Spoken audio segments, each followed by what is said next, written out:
Earlier in the year, while I was doing my practical component of my Masters of S&C, we had a lecture on sports psychology, and I was introduced to the idea of second order thinking. And the aim of the lecture and the point of this was talking about dealing with athletes and their decision making throughout competition, and how the best athletes, to use the cliche, seem to have so much time and always come up with the right play and all that sort of thing. But when you break it down, this idea of second order thinking is the reason why. But for me personally, it was really interesting because I think this is really critical to developing an elite sports injury rehab program. Um, First order thinking is looking for a cause and effect. So if we stay general, the tissue got injured, or the tissue broke under a load. So the cause and the effect is it broke, it wasn't strong enough, got to get stronger. That's first order thinking. Second order thinking is trying to come up with all the different variables that could have contributed to this and how they might interact. So we might look at it and go, oh, the tissue broke late in the game, therefore the athlete isn't fit enough.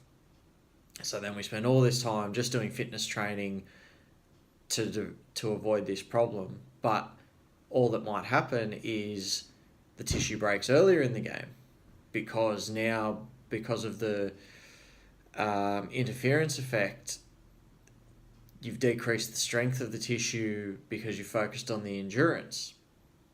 So you haven't really solved the issue. You've just changed when it happens, or emphasized a different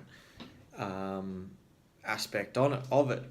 So second order thinking is identifying all of the key variables as well as how they interact, um, to be able to take steps to deal with all the different consequences. And I think this is really the biggest key for sports injury rehab. And if we're ever going to get to a model or a way to predict injuries, then it needs to be a second order thinking aspect. And the flip side of that is it's probably why we won't ever be able to. And I think anyone that says they can predict sporting injuries is lying, because there's so many variables that interact, and that's why I try to look at all injuries in the model of posture, mobility, output, capacity, and the movement skill itself. And then after I've identified all those variables that could go wrong, then you got to set about dealing with the interactions relative to the sport that you're dealing with. In my case, rugby league at the moment.